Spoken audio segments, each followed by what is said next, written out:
Quero saudar a igreja com a graça e a paz do Senhor e expressar minha alegria de estar aqui nesta manhã com os irmãos. Depois de um período assim, trabalhando na congregação e também de férias, mas quando a saudade é grande, as distâncias se alongam, né, e os tempos se multiplicam. E parece que a gente tem muito tempo que não se vê. E para mim é um motivo de muita alegria de estar aqui nesta manhã e, acima de tudo, de estar em comunhão com a igreja para louvar e engrandecer o nome do Senhor e para juntos estudarmos a sua palavra, crescermos no conhecimento da sua graça. Quero então convidá-los, meus queridos irmãos, a abrirem suas Bíblias na Epístola de Paulo aos Filipenses.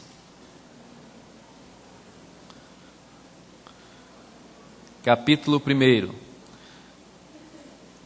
Epístola de Paulo aos Filipenses, capítulo 1.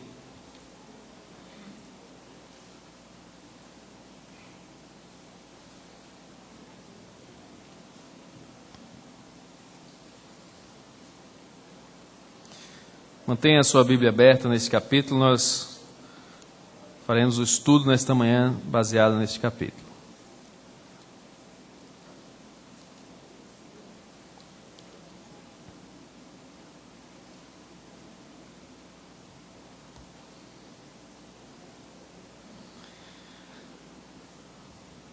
Paulo e Timóteo, servos de Cristo Jesus, a todos os santos em Cristo Jesus, inclusive bispos e diáconos que vivem em Filipos. Graça e paz a vós outros da parte de Deus nosso Pai e do Senhor Jesus Cristo. Dou graças ao meu Deus por tudo o que recordo de vós, fazendo sempre com alegria súplicas por todos vós em todas as minhas orações, pela vossa cooperação no Evangelho desde o primeiro dia até agora. Estou plenamente certo de que aquele que começou boa obra em vós há de completá-la até ao dia de Cristo Jesus. Aliás, é justo que eu assim pense de todos vós, porque vos trago no coração, seja nas minhas algemas, seja na defesa e confirmação do Evangelho, pois todos sois participantes da graça comigo. Pois minha testemunha é Deus da saudade que tenho de todos vós na terna misericórdia de Cristo Jesus. E também faço esta oração, que o vosso amor aumente mais e mais em pleno conhecimento e toda a percepção, para provardes as coisas excelentes e serdes sinceros e inculpáveis para o dia de Cristo, cheios do fruto de justiça, o qual é mediante Jesus Cristo, para a glória e louvor de Deus. Amém. Senhor, fala ao nosso coração nesta manhã, por tua misericórdia e graça. Oramos em nome de Jesus. Amém. Parece que hoje em dia nós estamos mais confortáveis dentro daquilo que podemos exigir ou dizer que são os nossos direitos. Estatuto da criança e do adolescente, estatuto do idoso, para os trabalhadores ainda temos a CLT, né? E estamos bem cercados de leis que nos dão certas prerrogativas. Mas nós nos envaidecemos um pouco nesses amparos, nesses direitos, e nos esquecemos um pouco das nossas obrigações, dos nossos deveres. Então não é muito raro encontrar algumas pessoas que transmitem um certo sabor de vitória quando em um banco que a fila está muito cheia, ele pergunta mais ou menos pelo último da fila, assim, onde é o caixa preferencial para idoso?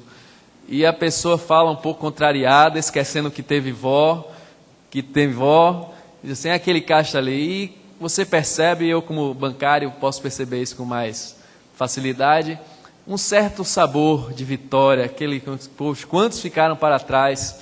E alguém de lá do meio da fila falou assim, eu preferia estar na fila do que já estar nessa idade, mas há um certo sabor de vitória quando uma pessoa consegue suplantar a outros, né, com uma certa tranquilidade. Da mesma forma, quando você consegue acelerar o seu carro e ocupar antecipadamente aquela vaga mais próxima da entrada do shopping ou da entrada do supermercado. Ou quando você consegue voltar para o seu carro e, com uma certa alegria, ao se achar muito esperto e sabido porque você estacionou na vaga de idoso ou na vaga reservada a deficientes e você não precisa nem sair mancando do carro. E você chegou na frente de muitos que estacionaram lá distante porque não tinha uma vaga mais próxima para você carregar suas compras. Nada mais justo, né?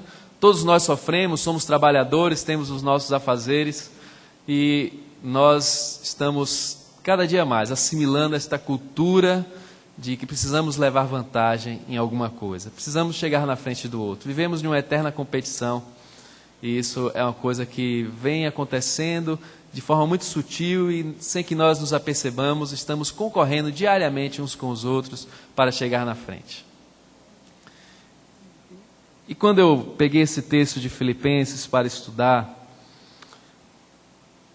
eu pregaria em São Paulo no aniversário da igreja, onde eu trabalhei como seminarista.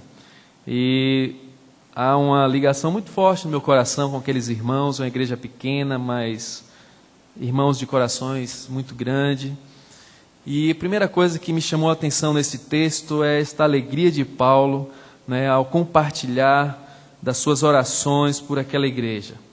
De uma igreja que ele trazia no seu coração. Foi a primeira coisa que chamou a minha atenção e algo me dizia assim, olha, está aí uma palavra boa para você repartir com os irmãos depois de tanto tempo sem se verem. Mas, ainda que meio na empolgação desta motivação, uma outra palavra me chamou a atenção e me impactou e me constrangeu bastante. Normalmente, quando nós estamos muito encantados por conhecer uma casa ou um lugar muito especial, ficamos tão alegres, tão cheios de expectativa que já ficamos imaginando na casa como é que está a igreja. Olha, a igreja está sendo pintada, o templo está sendo reformado, as coisas estão mudando. E às vezes a gente se encanta tanto com o que pode encontrar ali dentro que se esquece de observar desde já os seus portais, as suas portas, a sua entrada. E às vezes acontece isso nas cartas que nós lemos do apóstolo Paulo. Ficamos tão embevecidos com aquilo que ele, com toda a profundidade e inspiração do Espírito Santo, tem a nos trazer, né, da riqueza do conhecimento da glória de Deus, que nos esquecemos muitas vezes e passamos desapercebidos pelos portais dessas epístolas e alguns detalhes muito importantes e que fazem muita diferença em todo o conteúdo que o apóstolo vem a tratar, né, nós esquecemos de observar e até mesmo de aprender com eles. Pois bem, logo na primeira passagem pelo portal desta epístola, nós encontramos uma saudação, uma apresentação do apóstolo dizendo: Paulo e Timóteo, servos de Cristo Jesus. E não deu para caminhar mais para essa carta enquanto não estudasse a palavra servo, enquanto não parasse para avaliar o que Paulo quer dizer sobre isto.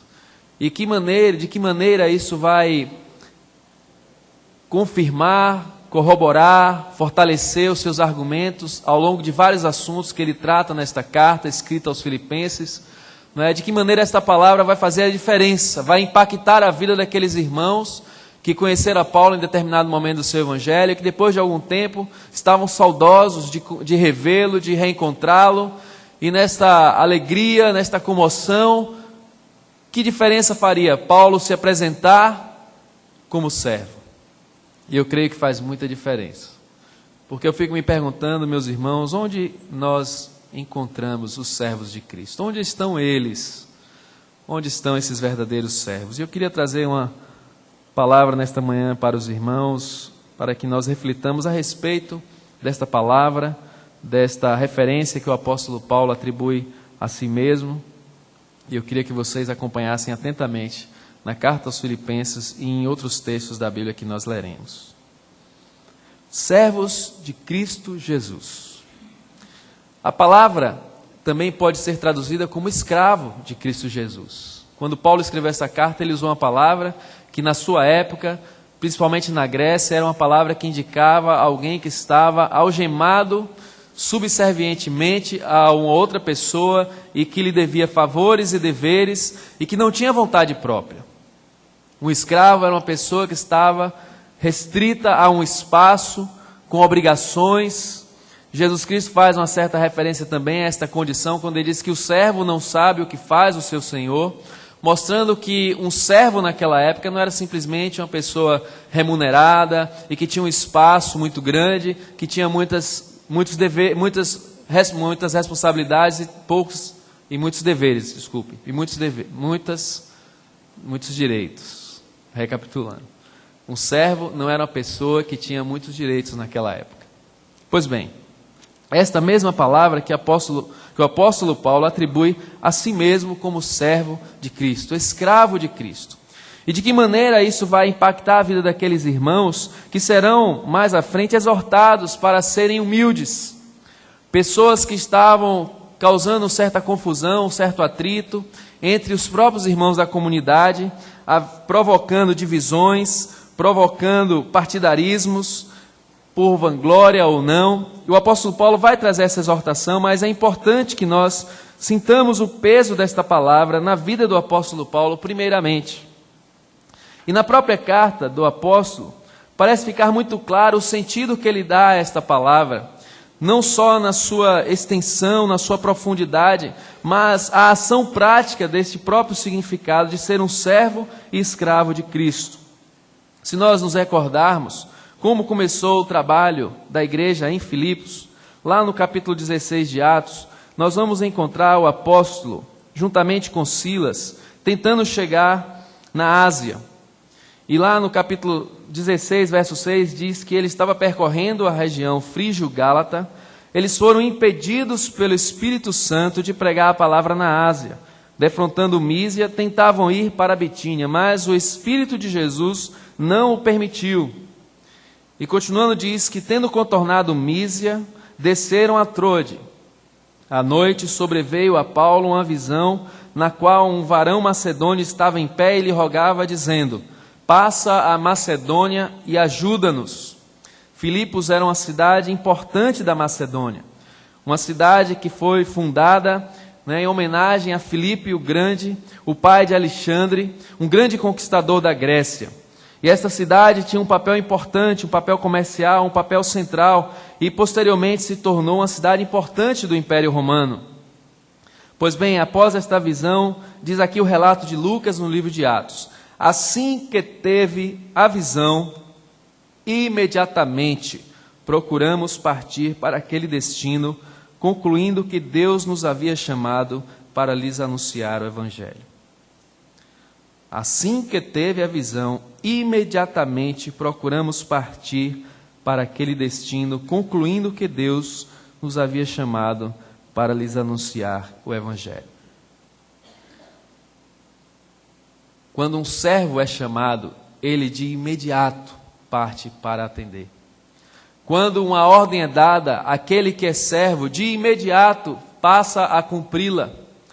E na visão do apóstolo Paulo, a ordem do Senhor era a sua prioridade de vida. E quando ele tem a visão de que deve passar a Macedônia, após os relatos de que eles foram impedidos no seu intento, ele foi impedido no seu intento de ir para a Ásia, impedidos pelo Espírito Santo e pelo Espírito de Jesus. Então, quando ele tem a visão, ele entende que a ordem de Deus é que ele vá para a Macedônia. E sendo um servo, ele responde de imediato a esta ordem. Pronta obediência. Essa é uma característica de um servo. É um homem que está pronto para obedecer ao seu Senhor. Por isso é muito interessante nós observarmos que quando o apóstolo Paulo atribui a si mesmo a alcunha de servo, ele é um homem que demonstra isso no seu dia a dia, porque o seu ministério, a sua meta, os seus objetivos estão sempre em cumprir, em pronta obediência ao comando, à voz, às ordens de Deus. E assim ele o faz em todo o seu ministério. No capítulo 20 de Atos, ele está se despedindo dos presbíteros de Éfeso, em Mileto. Então ele diz para aqueles irmãos que tem uma missão a cumprir. E ele diz assim: agora, constrangido em meu espírito, vou para Jerusalém, não sabendo o que ali me acontecerá, senão que o Espírito Santo, de cidade em cidade, me assegura que me esperam cadeias e tribulações. Mas se é para lá que o Espírito Santo me encaminha, é para lá que eu tenho que ir. Vá para Jerusalém, diz o Espírito Santo. E vou lhe dizer mais, você vai encontrar cadeias e tribulações, mas vá, siga a minha ordem. E Paulo prontamente se coloca à disposição do seu Senhor, como verdadeiro servo. Então, meus irmãos, quando o apóstolo Paulo se dirige àquela igreja, e se apresenta como servo, é trazido à memória daqueles irmãos a maneira como o apóstolo Paulo se conduziu entre eles, na sua prontidão a obedecer. Quantos de nós não convivemos em um tempo em que as crianças não questionavam as ordens, mas tinham que obedecer prontamente o mandato de seus pais? Não tinha porquê, nem quando, e eu não quero, eu não vou. Faça e faça logo. Eu ainda peguei esse tempo. Da mesma forma, o apóstolo Paulo encarava a ordem do seu Senhor como uma ordem para ser atendida prontamente. E você que por um acaso tem uma pessoa que está subordinada ao seu comando, à sua autoridade, um empregado, um servo, certamente você avalia a maneira como ele administra o seu tempo, os seus recursos e principalmente da maneira como ele atende às ordens determinadas. Você que é chefe de alguma repartição, você pode ter 5 funcionários, mas se destaca aquele que atende sem questionar, aquele que tem uma iniciativa mais rápida, que não questiona, que faz como você pediu, ainda que possa trazer sugestões, mas você lhe chama a atenção aquelas pessoas que estão prontamente atendendo ao seu pedido, à sua ordem. Pois assim era o apóstolo Paulo. E quando ele se apresenta nesta carta como servo de Cristo, nós entendemos que ele demonstrara isso desde o início da sua passagem, já chegando para a igreja de Filipos, para a cidade de Filipos e ali pregando. Mas em segundo lugar, também na cidade de Filipos, o apóstolo Paulo dá um outro exemplo, um outro testemunho prático e sincero de um verdadeiro servo de Cristo.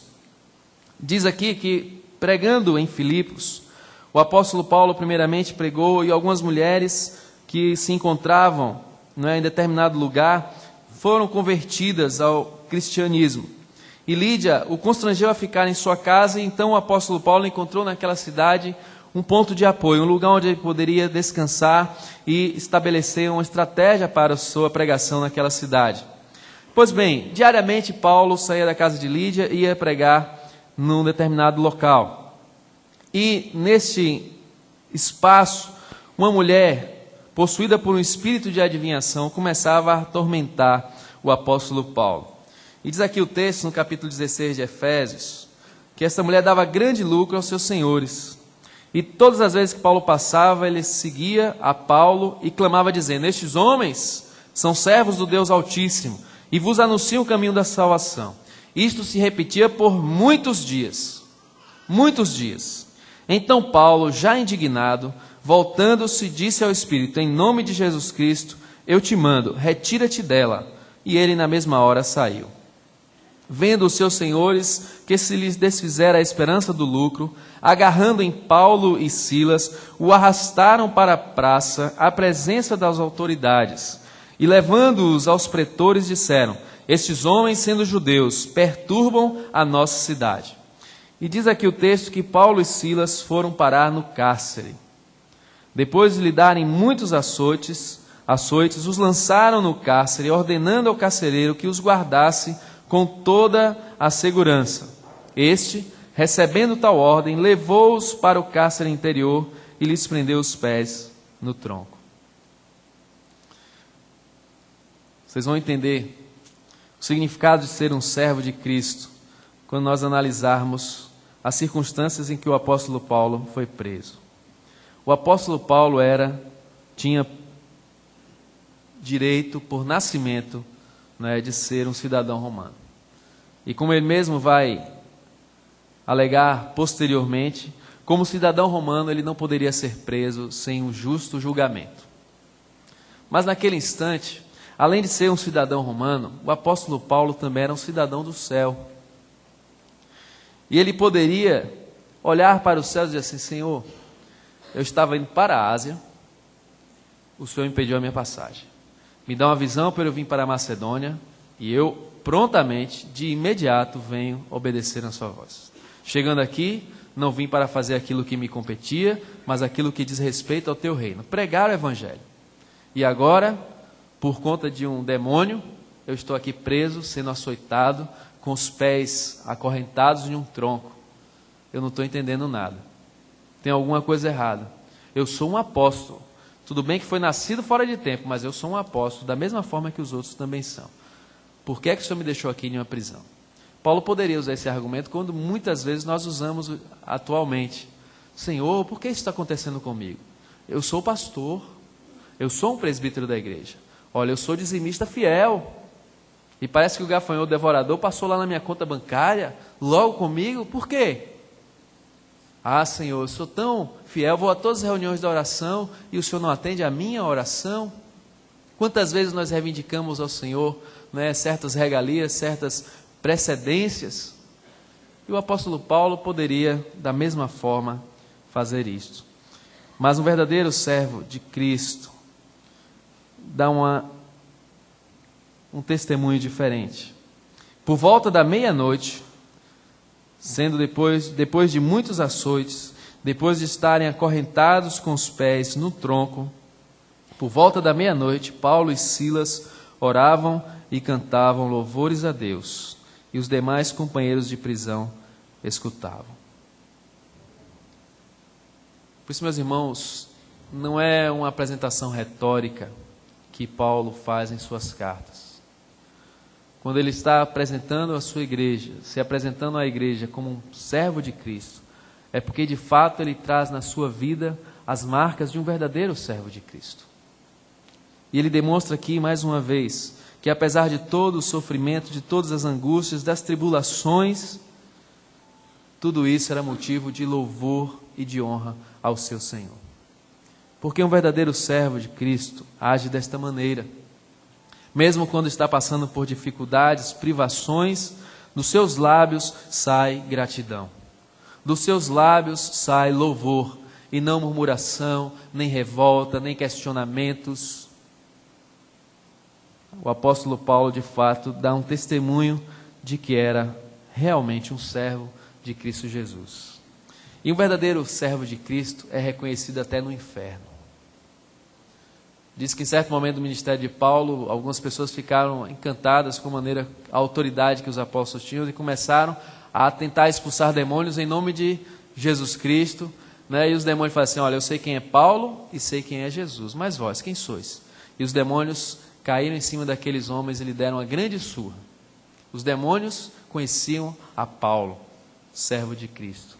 E nessa mesma passagem que nós lemos, a jovem de espírito adivinhador, todos os dias repetia a mesma coisa: estes homens são servos do Deus do Altíssimo e vos anunciam o caminho da salvação.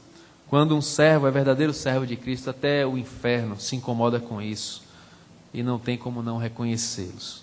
E o apóstolo Paulo então continua não dando necessariamente estas referências, mas nós podemos observá-las, dessas características no seu ministério de um verdadeiro apóstolo, de um verdadeiro servo. Mas olhando também, mais uma vez, para a carta de Filipenses, Paulo vai, mais uma vez, fazer uma referência e que nós poderíamos colocá-la à prova. Lá no capítulo 2, no capítulo 1, aí no verso 21, ele está falando a respeito das suas tribulações. Ele escreve esta carta de uma prisão. Então ele conforta o coração daqueles irmãos de que, embora eles estivessem em cadeias, em algemas, Deus estava usando a sua vida para que o Evangelho de Cristo fosse pregado, para que o Evangelho se expandisse. E ele está contente com isso. É interessante nós entendermos que Paulo escreve esta carta com certos propósitos. Um deles é dizer que ele estava bem, apesar de estar preso. De outra maneira, ele estava devolvendo a carta por meio de Epafrodito, que fora enviado pela igreja de Filipenses para levar algumas contribuições e ofertas para o seu ministério. E Epafrodito ficou muito doente, à beira da morte, e se demorou no tempo que deveria para retornar para Filipos. Então Paulo faz referência a essa enfermidade para justificar a demora de Epafrodito e para honrar aquele irmão, né, elogiando o seu procedimento, a sua vida, o seu testemunho. Mas também para relatar que, apesar de estar preso, ele estava contente no Senhor. E a palavra alegria ou contentamento é uma palavra que se repete muitas vezes nessa carta. Pois bem, apesar de estar preso, o apóstolo Paulo tinha uma plena convicção no seu coração. Porquanto para mim o viver é Cristo e o morrer é lucro. Cadeia naquela época não é como o nosso dia não, viu? Que vem um habeas corpus ou que vem um helicóptero e leva da cadeia e você está livre no dia seguinte. Mata 2, 3, 4, 5 e vai responder julgamento em liberdade. A justiça não caminhava muito bem como anda a nossa justiça. A cadeia naquela época já era um indício de pena de morte. As pessoas eram colocadas em cadeias e invariavelmente, em quase sua totalidade, eles eram condenados a morrer. E quando o apóstolo se encontra em cadeias, ele não tem nenhum engano na sua mente de que ele pode se encontrar com a morte. E então ele afirma: portanto, para mim o viver é Cristo e o morrer é lucro. Quando um homem é verdadeiro servo de Cristo, servir e viver para Cristo é sempre maior do que tudo que pode acontecer com ele. Por isso que o apóstolo falava, escrevendo aos Romanos: para mim tenho por certo que as aflições do tempo presente não se podem comparar com a glória que a nós será revelada em Cristo Jesus. Porque ele padecia tribulações. No entanto, independente da maneira que ele vivia, dos sofrimentos que passava, das restrições, privações, para ele o viver significava Jesus Cristo. Mais uma vez, se despedindo dos presbíteros em Éfeso, mesmo texto que nós fizemos uma referência aqui, sabendo que o Espírito Santo lhe assegurou cadeias e tribulações, no verso 24 do capítulo 20 de Atos, ele diz: porém, em nada considero a vida preciosa para mim mesmo, contanto que complete a minha carreira e o ministério que recebi do Senhor Jesus para testemunhar o Evangelho da graça. Somente um verdadeiro servo de Cristo entende que muito mais vale a vida para Cristo do que a própria vida. Porém, nada considero a vida preciosa para mim mesmo, contanto que complete a minha carreira e o ministério que recebi do Senhor Jesus para testemunhar o Evangelho da graça. Por isso que para mim o viver é Cristo e o morrer é lucro. Porque no dia que Jesus me fez seu servo, a minha vida é colocada em segundo plano. As minhas vontades, as minhas preferências, os meus sonhos são todos resguardados em uma única prioridade: obedecer e viver para Cristo. Porque de outra forma a minha vida não tem nenhum sentido. Porque eu fui resgatado das trevas.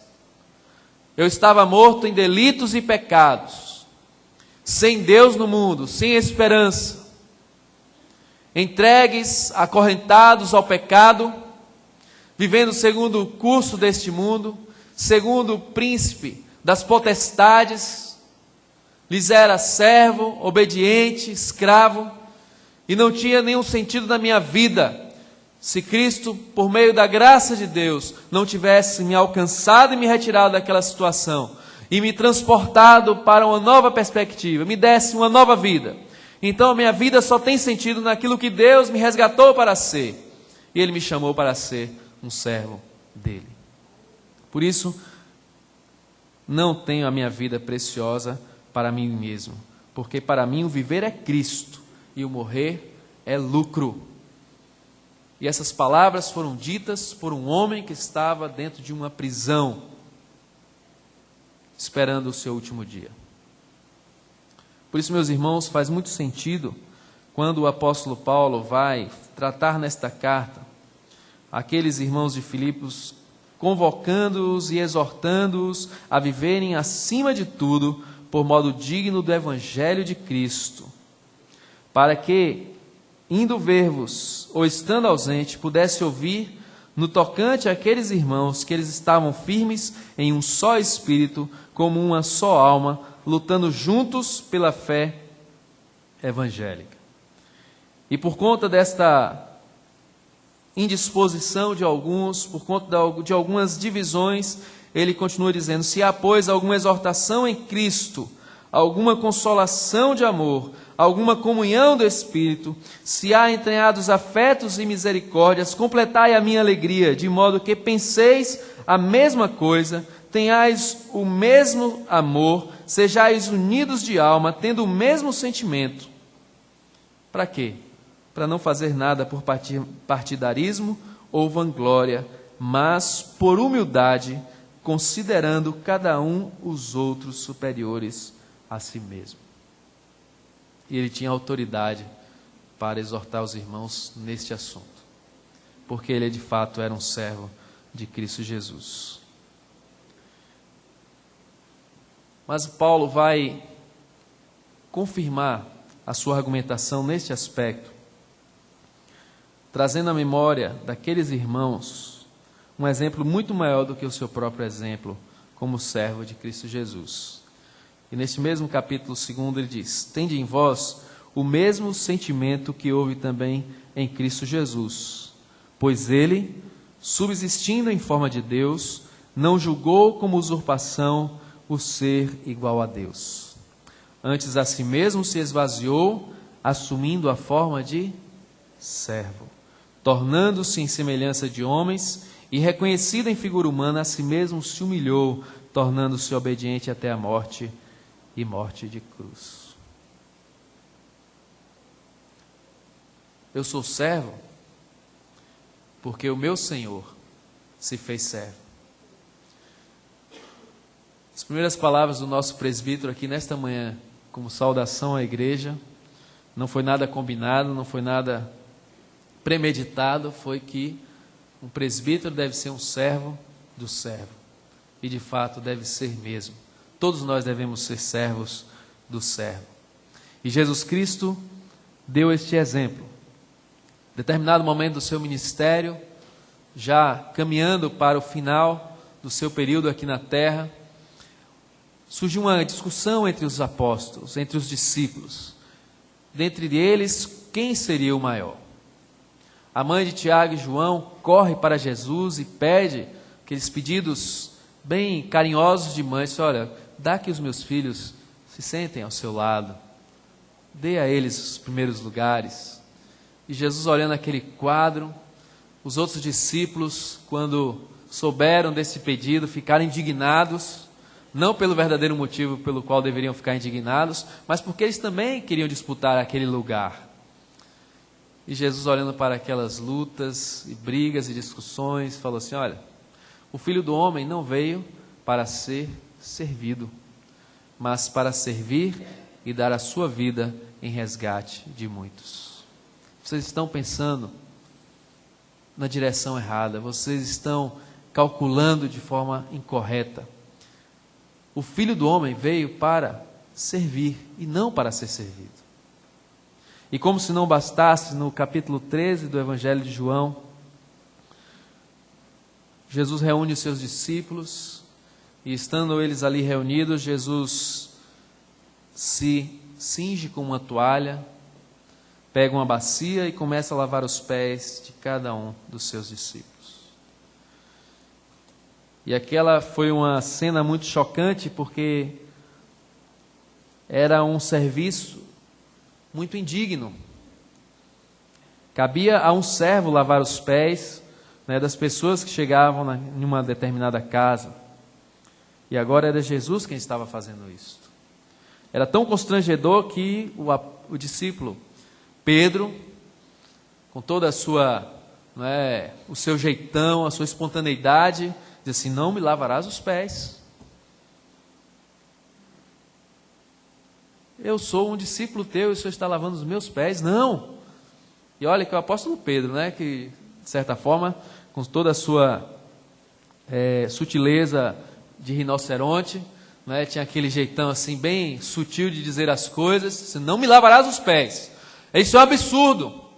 O Senhor é o nosso mestre, o nosso Senhor, e vem lavar os meus pés. E Jesus rapidamente diz: Pedro, se eu não te lavar os pés, não tens parte comigo. E para mostrar toda a impetuosidade e espontaneidade, Pedro, ele mesmo fala: então me lava o corpo todo. Eu disse: não é necessário. Não é necessário. Mas o que eu estou fazendo aqui, vocês entenderão já. E foi lavando os pés de cada um dos seus discípulos. E depois de lhes ter lavado os pés, tomou as vestes e, voltando à mesa, perguntou-lhes: compreendeis o que vos fiz? Vós me chamais o Mestre e o Senhor, e dizeis bem, porque eu o sou. Ora, se eu, sendo o Senhor e o Mestre vos lavei os pés, também vós deveis lavar os pés uns dos outros. Porque eu vos dei o exemplo, para que, como eu vos fiz, façais vós também. Vocês compreendem o que aconteceu ali? Jesus era o Mestre e o Senhor. Ninguém mais do que Ele gozava de todas as prerrogativas, de todos os direitos, de ser servido, de ser amparado, de ser protegido. Mas Ele, sendo Mestre e Senhor, lavou os pés dos seus discípulos para que eles também lavassem os pés uns dos outros. Sim, vocês vão lavar os pés uns dos outros. Exatamente vocês que tanto concorrem para chegar em primeiro lugar. Vocês sim que não confiam uns nos outros, vão ter que lavar os pés uns dos outros. Porque eu vos dei o exemplo para que, como eu vos fiz, façais vós também. E o apóstolo Paulo, inspirado pelo Espírito Santo de Deus, tem uma compreensão muito séria, muito profunda a respeito do ministério de Cristo. Pois ele, subsistindo em forma de Deus, não julgou como usurpação o ser igual a Deus. Antes a si mesmo se esvaziou, assumindo a forma de servo, tornando-se em semelhança de homens, e reconhecido em figura humana, a si mesmo se humilhou, tornando-se obediente até a morte e morte de cruz. O apóstolo Paulo tinha um currículo invejável. Circuncidado ao 8º dia, da linhagem de Israel, da tribo de Benjamim, hebreu de hebreus, quanto à lei, fariseu, quanto ao zelo, perseguidor da igreja, quanto à justiça que há na lei, irrepreensível.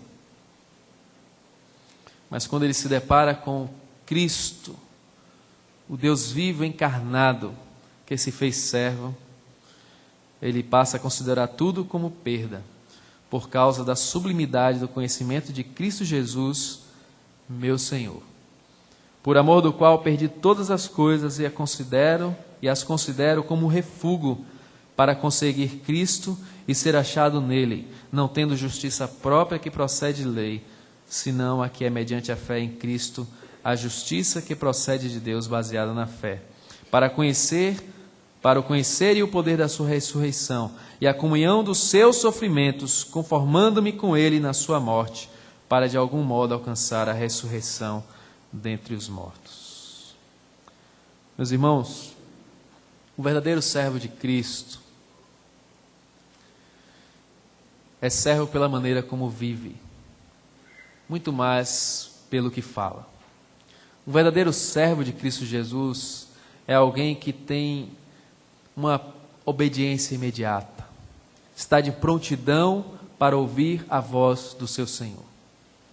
Um verdadeiro servo é um homem que traz nos seus lábios a gratidão em meio a sofrimentos, porque entende que está ali por um motivo maior, servir a Jesus.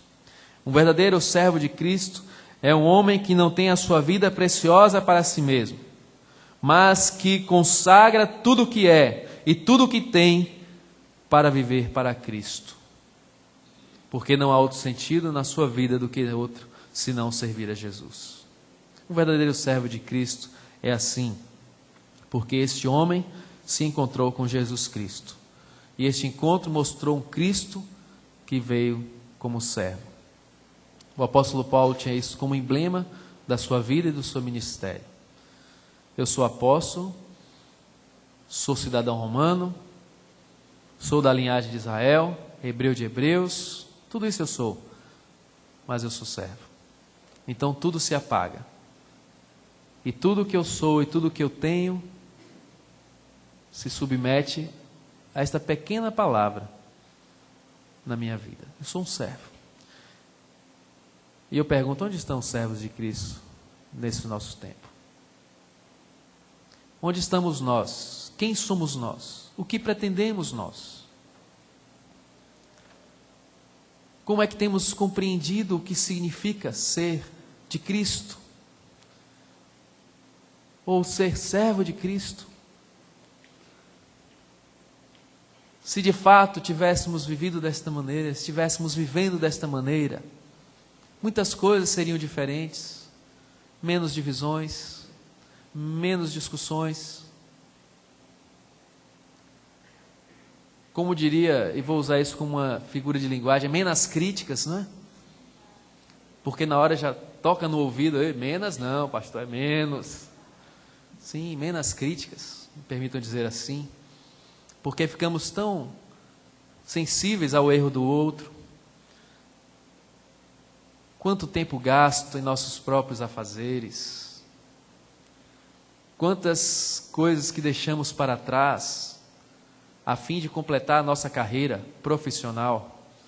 E onde está a nossa carreira espiritual? Você está pronto para deixar tudo, porque você não considera a sua vida preciosa para você mesmo, nem o seu diploma, nem o seu emprego, nem o seu carro, nem os seus bens, nem a sua família, nem a sua própria vida, contanto que você faça aquilo que o seu mestre te chama a fazer. Temos sido servos mesmo, de fato? Como eu falei no início, meus irmãos, e me coloco dentre estes que saboreiam vitórias quando conseguem suplantar ao outro, quando consegue levar a vantagem, quando é precedido em honra, quando é elogiado, quando é vangloriado, quando muitas vezes provoca uma situação para receber uma deferência. E aí vem a pergunta: onde estão os servos? Prontos a obedecer, com lábios cheios de gratidão pelo que tem e pelo que não tem, que aprende a viver contente em toda e qualquer circunstância, na fartura ou na escassez. Onde estão os servos que devem julgar os outros superiores a si mesmos? Onde estão aqueles que em nada consideram a vida preciosa para si mesmo, contanto que cumpra aquilo que o Senhor designou, a tal ponto que o viver é Cristo e o morrer é lucro? Vamos refletir um pouco e observar as igrejas ditas evangélicas hoje em dia.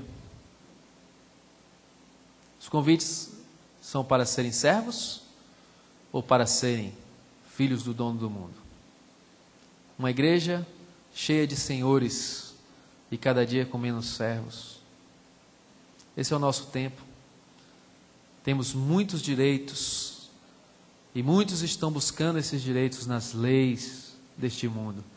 Mas eu pergunto, qual é o direito de alguém que tem que ser servo? Tem um cântico evangélico que diz: o meu direito é o de não ter direito algum. Interessante trocadilho. Paulo e Timóteo, servos de Cristo Jesus, a todos os santos em Cristo Jesus. Meu irmão, minha oração é que você leve esta reflexão para a sua vida. Eu não sei como você tem vivido, eu não sei como você tem servido ao Senhor, mas pergunte-se: eu tenho sido um servo no meu lar, no meu trabalho, na igreja? Tenho sido um servo na minha vida? E trabalhe esta reflexão cada dia, nas suas atitudes, nas coisas mais simples do seu dia a dia. E peça a Deus que seja verdadeiramente servo de Cristo. Seminário Presbiteriano do Norte. Vida de seminarista não é fácil. O refeitório dava um café da manhã e nem sempre tinha condições de comprar pão no dia. E por muitas vezes os seminaristas chegavam para tomar o seu café e encontravam ali aquele pão adormecido, uma certa consistência. E seminarista também é gente, né? Era muito ruim aquele pão. E de repente, em uma dessas manhãs, alguém lá teve a brilhante ideia de pegar um objeto daquele, né, e arremessar num colega de seminário. E desencadeou uma guerra de pães. E em meio a essa guerra, de repente a porta do refeitório se abre e aparece o diretor do seminário, o reverendo Francisco Leonardo. Não diz uma palavra.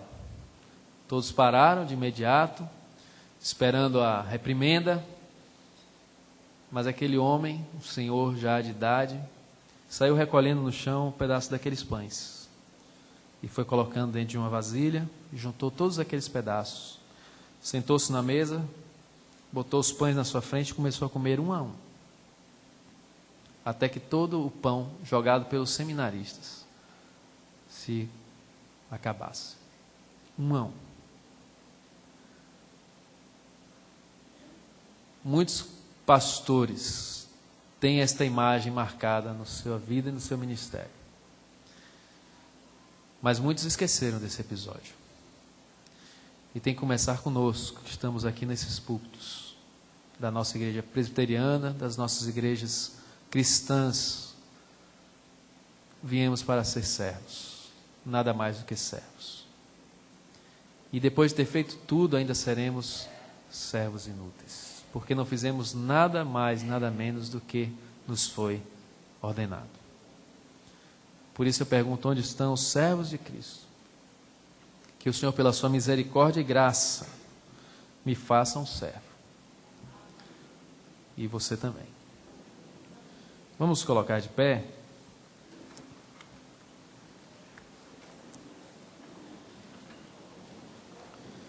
E vamos entoar todos,